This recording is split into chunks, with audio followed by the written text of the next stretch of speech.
three basic objections to the Iran nuclear agreement. One is that Israel is living in the shadow of Iran, and Iran has made repeated statements, as we've heard from other speakers, about Israel's annihilation. And for Israel, therefore, an Iran with nuclear weapons is not a desirable thing. The second is, as Israeli leaders have said, it's just a bad deal. A good deal might be okay, but this is a bad deal, not okay. And the third, really in stark opposition to the speakers that we heard before, is that Israel maintains that a military option really would be a better option than this deal. So if we return to Prime Minister Benjamin Netanyahu, or Bibi as he's colloquially called, Bibi's speech to Congress, remember he came to Congress last March, he outlined many of these concerns about a nuclear Iran. So one, regarding the statements about Iran's intent to destroy Israel, he talked about Ayatollah Khamenei making these public statements, even tweets. Bibi liked to point out that he made tweets about it, and his desire to annihilate Israel. He talked about Hassan Nasrallah, the leader of Hezbollah, with his desire to gather all the Jews in Israel so that they'd be easier to destroy. And Bibi maintains that Iran is a threat through this global terror network of Hezbollah and Hamas. And so therefore, Bibi maintains it's fair to say that Israel doesn't want a nuclear Iran. He also maintains in the speech that this deal is just a bad one. Number one, it doesn't actually destroy the nuclear infrastructure within Iran, he maintains. Now, he was also talking about the deal in March, before it was completely released. So there's something to that. He maintains it's a bad deal. It's going to keep this nuclear infrastructure. And he maintains, actually, in contrast to what Dinshaw was saying about a one-year breakout time for a bomb, Bibi maintains there's actually less than that, maybe 9 or 10 months. And he maintains that these inspectors that are supposed to go in are essentially useless because they have no authority to actually enforce any punishment or anything like that. They're just sort of looking. This is what Bibi says. Bibi also essentially disagrees with Obama about whether negotiating with Iran will help change the regime, the current volatile, angry regime, as Bibi calls it. He says there's no negotiating with Iran that will make it less terror-prone. And Bibi claims that especially once the sanctions are listed, Iran's going to be more interested in promoting terrorism and violence and things like that. Bibi would like to make certain demands of Iran before any negotiations happen, before there are any lifting of restrictions. Number one, to stop its aggression against its neighbors in the Middle East, specifically Israel, to stop supporting terrorism around the world, and last, he wants Iran to stop threatening to annihilate Israel. These are very large requests, but these are the requests that he's made. Whether he thinks they're possible or not in order to go to the next step is something else entirely.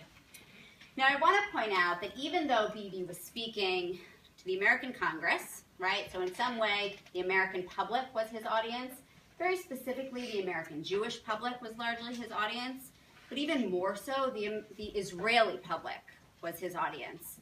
This speech came just 2 weeks before elections were held in Israel, and he wanted to burnish his credentials as a tough military leader willing to stand up to the U.S. In order to save Israel's future. And he wanted to specifically distinguish himself from his weaker opponents who are willing to work with the U.S. and compromise on all sort of things that are important to Israel. And he succeeded in this goal. He was reelected, largely on this claim that he was much stronger than his opponents, much stronger in defending Israel's right to exist.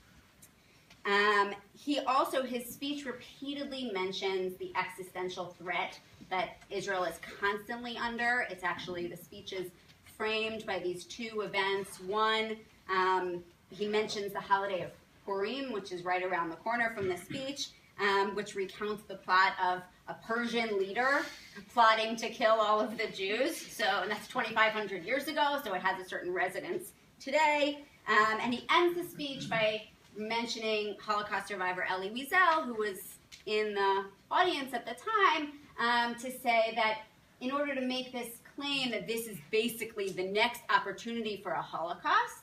But Bibi, of course, mentions, he says, but this time we're not going to sit down quietly, he says, basically, right? This time we're going to fight back. So this has significantly affected Israeli public opinion. Number one, he won the election. Number two, polls from 2010 revealed that the Israeli public was largely didn't care about Iran. They thought that a nuclear Iran was already sort of a done deal. And now polls from 2015 reveal that the Israeli public is much more concerned about Iran, and this is much more on everybody's mind. A few other thoughts. How much time do I have? 5 more minutes. Great. Okay, I may not get to this last piece, but I'll get to it in conversation.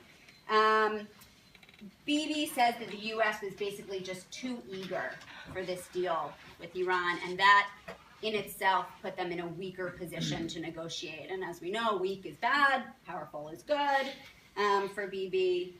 It also maintains that the deal is likely to just empower Iran's aggressive hardliners. Now, on this topic of war would be okay, right? The major rhetoric coming out of the U.S. is that the alternative to the deal is war. What we're supposed to understand is that therefore the war would be bad, right? War would be a bad alternative. Bibi maintains that war is the only way there's going to be a regime change in Iran. And, by the way, Obama is understood to be sort of a weak negotiator because he's taken war off the table so early in negotiations. So that, therefore, Bibi sees him as sort of lacking in assertiveness. The other important narrative is to understand here is that Bibi and a lot of the Israeli public essentially see this deal as negotiating with the enemy. One of the things that's really a hard thing for Israelis to swallow. It's not only Israel's enemy, Iran, but it's also the enemy of many of America's allies in the U.S. Israel feels very strongly that Iran is going to paint any agreement as a victory, and it's going to use it as an excuse to ramp up these efforts to harm them via terrorism through Hezbollah. And Israelis feel continually burned by any attempts to negotiate or make deals with their Arab neighbors. Gaza is a prime example of that. The international community supported Israel pulling out of Gaza, and after it happened, Israel really sees that as had very negative consequences for them. All of this fuels Israeli opposition to Barack Hussein Obama. They will remind you in their opposition to this deal that his middle name is Hussein, and therefore they paint him as the enemy, right? They're not sure if he's on Israel's side, right? For Israel, there are two very clear sides here. You're either on Israel's side or you're not on Israel's side. And this is another example of how Obama is clearly not on Israel's side. So that sort of racist element should not be overlooked here. Now, you might have heard that there has been some support for the deal among the security and the military personnel within Israel. This was coming out, a few weeks ago, maybe a month ago, and then it sort of quieted down. They've been placed under a gag order, so you're no longer hearing that support of the deal. But it was covered in Haaretz and one of the big Israeli newspapers very recently, that there is support for the deal and within the security and the military establishment, and just the fact that there's a divergence between the political establishment and the security and the military establishment in Israel is a big point in and of itself. So that's why Bibi's opinions and the majority of the Israeli public are one thing, but there is a sizable minority, we'll say, that is not completely opposed to the deal and recognizes that though it has its limitations, it could possibly be a good thing. So I'm going to wrap up there to leave time for discussion. But the other thing I did want to comment on, and if you are so inclined and you want to hear about it, is the very loud, vicious debate that's been going on in the American Jewish public about the deal. So that's it. Thank you. Excellent.